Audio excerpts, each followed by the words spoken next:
ಸನ್ಮಾನ್ಯ ಅಧ್ಯಕ್ಷರೇ, ನಾನೇನು ಹೆಚ್ಚಿಗೆ ಸಮಯ ತೆಗೆದುಕೊಂಡಲ್ಲ. ನಮ್ಮೆಲ್ಲ ಸದಸ್ಯರು ಹೇಳಿದ್ದಾರೆ. ನೀವು ಪದೇ ಪದೇ ಒಂದು 10 ಸರಿ ನಾವು ರಾಜಕಾರಣ ಮಾಡಲ್ಲ ಅಂತ. ನಾವು ಕೂಡ ರಾಜಕಾರಣ ಬೇಡ. ನೀವು ಒಂದು ಮಾತು ರಾಜಕಾರಣನೇ ಬೇಡ, ಅದರಲ್ಲೂ ಗೊಬ್ಬರದ ರಾಜಕಾರಣನೇ ಬೇಡ. ಓಕೆನಾ? ನೀವು ಒಬ್ಬ ಸಚಿವರಾಗಿ ಹೇಳ್ಬೇಕು, ಎದ್ದು ನಿಂತ್ಕೊಂಡು ನೀವು ಕೊನೆಯಲ್ಲೇ ನಾವೆಲ್ಲ ಮಾತಾಡುವಾಗ ಇವರೆಲ್ಲ HK ಪಾಟೀಲು ಇವರೆಲ್ಲ ಇದ್ದಾರೆ. ನಾವು ಕೊನೆಯಲ್ಲಿ ವರ್ಡ್ ಹೇಳ್ತಿರಲ್ಲ, ಅದು ಭಾಳ ಇಂಪಾರ್ಟೆಂಟು. ಅಧಿಕಾರಿಗಳಿಗೂ ಹೋಗ್ತೈತೆ ಮತ್ತು ಮಾಧ್ಯಮಕ್ಕೂ ಹೋಗ್ತೈತೆ. ನೋಡ್ರಿ, ನಾಳೆಯಿಂದ ಎಲ್ಲೂ ಕ್ಯೂ ಇಲ್ಲ, ನಾಳೆಯಿಂದ ಯಾವುದೇ ಧರಣಿ ಇಲ್ಲ, ನಾಳೆಯಿಂದ ಯಾವುದೇ ಹೋರಾಟಗಳಿಲ್ಲ. ನಾನಿವತ್ತು ಆಶ್ವಾಸನೆ ಕೊಡ್ತಾ ಇದ್ದೀನಿ ಅಂತ ಹೇಳಿದರೆ ಎಲ್ಲೂ ಪ್ರಾಬ್ಲಮ್ ಇರಲ್ಲ ಅಂತ. ನಾನಲ್ಲ, ಒಂದು ನಿಮಿಷ ಹೇಳ್ಬಿಡ್ತೀನಿ, ನಾನು ಮುಗಿಸ್ಬಿಡ್ತೀನಿ. ನಾನು ಎಲ್ಲ ಹೇಳಿದ್ದಾರೆ. ನಮಗೂ ನಿಮಗೂ ಲೆಕ್ಕ ತಾಳೆ ಆಗಲ್ಲ, 100% ಆಗಲ್ಲ.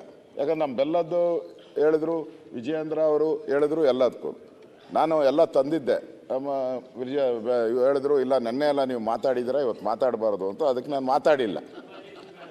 ಆದರೆ ನನಗೆ ಇರೋದು, ನಾನು ಆಗಸ್ಟ್ 11ನೇ ತಾರೀಕುವರೆಗೂ ಮಾಹಿತಿ ತೊಗೊಂಡಿದ್ದೀನಿ.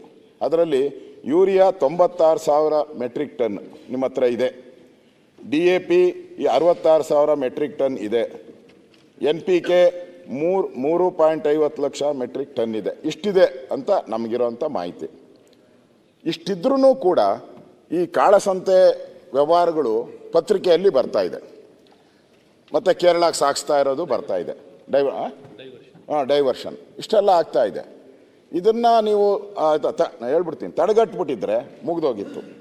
ಇನ್ನೊಂದು, ನಾನು ಹೋಗಿದ್ದೆ ನಮ್ಮ ಸಕಲೇಶ್ವರ, ಹಾಸನ, ಅಲ್ಲೆಲ್ಲ ಅಲ್ಲಿ ಬೆಳೆ ಹಾನಿ ಆಗಿದೆ. ನೀವು ಹೇಳಿದ್ರಿ, ನೀವು ಏನು ಹೇಳಿದ್ರು ಉತ್ತರ, ಅದೇ ಉತ್ತರನೇ ನನಗೂ ಅಲ್ಲಿ ಅಧಿಕಾರಿಗಳು ಹೇಳಿದ್ದು. ನಾನು ಹೋಗಿ ರೈತರು ಎಷ್ಟು ನೀಟಾಗಿ ಹೇಳ್ತಾರೆ ಅಂದರೆ, ನಮಗೆ ನೋಡಿ ಸರ್, ಅವನು ಇದಾನಲ್ಲ ಸರ್, ಅವನು ಅಗ್ರಿಕಲ್ಚರ್, ಅವನೇ ಸರ್ ಬಂದು ಹೇಳಿದ್ದು, ಈ ಬೀಜ ತಗೋ ಅಂದ. ನಾನು ಅದೇ ತಗೊಂಡೆ ಸರ್ ಅಂದ. ಆಮೇಲೆ ಏನೇ ಅಂತಂದೆ, ಸರ್ ಅವನೇ ಹೇಳಿದ್ದು ಏನು ಗೊಬ್ಬರ, ಅದೇ ಗೊಬ್ಬರ ಹಾಕಿದೆ ಸರ್ ನಾನು. ಅವನೇನು ಹೇಳ್ದ, ಈಗ ಗೊತ್ತಲ್ಲ ಸರ್ ನಿಮಗೆ, ಔಷಧಿ ಹೂವು ಬರಬೇಕಾದ್ರೂ ಔಷಧಿ ಹೊಡಿಬೇಕು, ಅಲ್ಲಿ ಕಾಯಿ ಬಿಡಬೇಕಾದ್ರೂ ಅಷ್ಟು. ಅವನು ಹೇಳಿದ್ದೆ ಔಷಧಿ ಹೊಡೆದೆ ಸರ್, ನೋಡಿ ಸರ್ ಅಂತ ಹೇಳಿದ್ರು. ಬೆಳೆದೇ ಇಲ್ಲ. 3 ಅಡಿ 4 ಅಡಿ ಜೋಳ ಬರಬೇಕಾಯ್ತು, 1 ಅಡಿಗೆ ನಿಂತೋಗ್ಬಿಟ್ಟಿದೆ, ಮುಂದಕ್ಕೆ ಬಂದಿಲ್ಲ. ಅದಕ್ಕೆ ರೈತನ ನಾನೇನು ಉತ್ತರ ಕೊಡೋದು? ನಾನು ಅಧಿಕಾರಿ ಕೇಳಿದೆ, ಏನಪ್ಪ ಅಂತಂದ, ಸರ್ ಮಳೆ ಜಾಸ್ತಿ ಆಗ್ಬಿಡ್ತು ಸರ್ ಅಂತ. ಹಂಗಾರೆ ಇಡೀ ಆಸ್ತಾನೆ ಓಡಬೇಕಾಯ್ತಲ್ಲ, ಮಳೆ ಜಾಸ್ತಿ ಆಗಿದ್ರೆ ಇಡೀ ಆಸ್ತಾನೆ ಎಲ್ಲ ಬೆಳೆನೋ? ಹಂಗಿಲ್ಲ, ಕೆಲವು ಕಡೆ ಮಾತ್ರ ಆಗಿದೆ ಇದು, ಕೆಲವು ಕಡೆ ಮಾತ್ರ, ಒಂದೊಂದು ತಾಲೂಕಲ್ಲೂ ಕೆಲವು ಕಡೆ ಮಾತ್ರ ಲಾಸ್ ಆಗಿದೆ. ನೀವು ಬೆಳೆ ಪರಿಹಾರ ಕೊಡಿಸ್ಬೇಕಲ್ಲ, ನೀವೇನು ಕೊಡಲ್ಲ, ರೆವಿನ್ಯೂ ಇಲಾಖೆಯಿಂದ ಬೆಳೆ ಪರಿಹಾರ ಕೊಡಬೇಕು. ರೈತ ಅವನು ಎಷ್ಟು ನೀಟಾಗಿ ಕೇಳ್ತಾನೆ ಅಂದರೆ, ನೀವು ಹೇಳಿದ್ದಂಗೆ ನಾನು ನಡ್ಕೊಂಡಿದ್ದೀನಪ್ಪ, ನನಗೆ ಯಾಕೆ ಮೋಸ ಮಾಡ್ತೀರಾ ಅಂತ ಕೇಳ್ತಾನೆ. ನನಗೆ ಉತ್ತರ ಕೊಡೋಕ್ಕಾಗಲೇ ಇಲ್ಲ. ನಾನು ಸಚಿವರ ಹತ್ರ ಮಾತಾಡ್ತೀನಪ್ಪ, ಸರ್ಕಾರದಲ್ಲಿ ನಾನು ರೈಸ್ ಮಾಡ್ತೀನಿ ಅಂತ ಹೇಳಿದ್ದೀನಿ. ಈ ಕಳಪೆ ಬೀಜ ಕೊಟ್ಟಿರೋವಂಥದ್ದು, ಬೆಳೆ ಹಾನಿ ಆಗಿರೋದ್ರ ಬಗ್ಗೆ ನೀವು ಮಾತೇ ಆಡಲಿಲ್ಲ. ನಾನು ಇನ್ನೊಂದು ಹೇಳಿದೆ, ದೆಹಲಿ ನಾನು ಫೋನ್ ಮಾಡಿದ್ದೆ, ಟೈಮ್ ಕೊಡಲಿಲ್ಲ. ಬೆಂಗಳೂರು ಬಂದಾಗ ಕೇಳಿದೆ, ಟೈಮ್ ಕೊಡಲಿಲ್ಲ. ಸ್ವಾಮಿ ಅವರೇ ನೋಡಿ, ಸ್ವಲ್ಪ DK ಶಿವಕುಮಾರ್ ಕಲ್ತ್ಕೊಳ್ಳಿ. ಅವ್ರು ಟಕ್ಕಂತ ಹೋಗ್ತಾರೆ, ಪ್ರೈಮ್ ಮಿನಿಸ್ಟರ್ ಭೇಟಿ ಮಾಡಿಬಿಡ್ತಾರೆ. ಟಕ್ಕಂತ ಹೋಗ್ತಾರೆ, ಇಮಿಡಿಯೇಟಾಗಿ ಹೋಗ್ತಾರೆ, ನಮ್ಮ ಹೋಮ್ ಮಿನಿಸ್ಟರ್ನ ಭೇಟಿ ಮಾಡಿಬಿಡ್ತಾರೆ. ಭೇಟಿ ಮಾಡ್ತಾರೆ, ಪಟ್ಟಂತ ಭೇಟಿ ಮಾಡ್ತಾರೆ.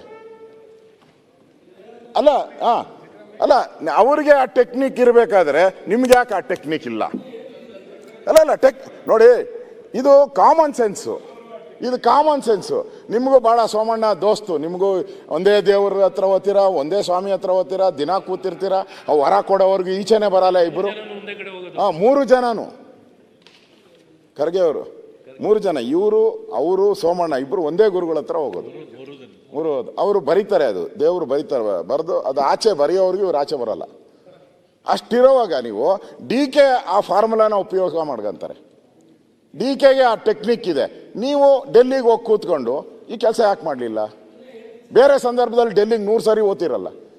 ಏನಾನ ಪ್ರಾಬ್ಲಮ್ ಆದರೆ ಮಿನಿಸ್ಟ್ರು ತೆಗಿತಾರೆ, ಹಂಗೆ 2.5 ವರ್ಷಕ್ಕೆ ಚೇಂಜ್ ಆಗ್ತತೆ ಹಿಂಗಂದ್ರೆ ಎಲ್ಲ ಕ್ಯೂ ಹೊಟ್ಟೋಗ್ತಿರಲ್ಲ. ರೈತನಿಗೋಸ್ಕರ ಒಂದ್ಸರಿ ಯಾಕೆ ಹೋಗಲಿಲ್ಲ ನೀವು ಡೆಲ್ಲಿಗೆ? ನಾನು ಹೋಗಿದೆ 100%. ನಾನು ಹೋಗಿ ಫೋಟೋನು ಹಾಕಿದ್ದೀನಿ ಗುರು, ಫೋಟೋನು ಹಾಕಿದ್ದೀನಿ. ನಾನು ಮುಚ್ಚುಮರೆ ಇಲ್ಲ, ಹೋಗು ಅಂತ ಹೇಳ್ತಾ ಇದ್ದೀನಿ ಗುರು, ನಾ ಸ್ನೇಹಿತನೇ.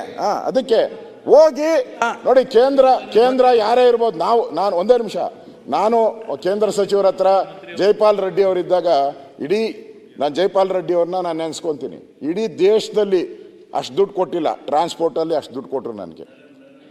ನರಮ್ ಯೋಜನೆಯಲ್ಲಿ ಅವರು 35% ದುಡ್ಡು ಕೊಟ್ಟರು.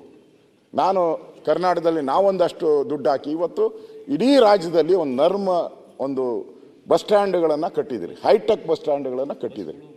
ನಮ್ಮ ಎಫಿಷಿಯನ್ಸಿ ಬೇಕು. ನೀವು ಡಿಕೆಗಿರೋ ಎಫಿಷಿಯನ್ಸಿನ ನೀವು ತೋರಿಸ್ಬಿಟ್ಟಿದ್ರೆ ಎಷ್ಟೊತ್ತು ಗೊಬ್ಬರ ಬಂದ್ಬಿಟ್ಟು ಎಲ್ಲ ರೈತರಿಗೆಲ್ಲ ಸಮಸ್ಯೆ ಬಗ್ಗೆ ಅದನ್ನು ಹೇಳ್ತೀನಿ ಕೇಳಿ.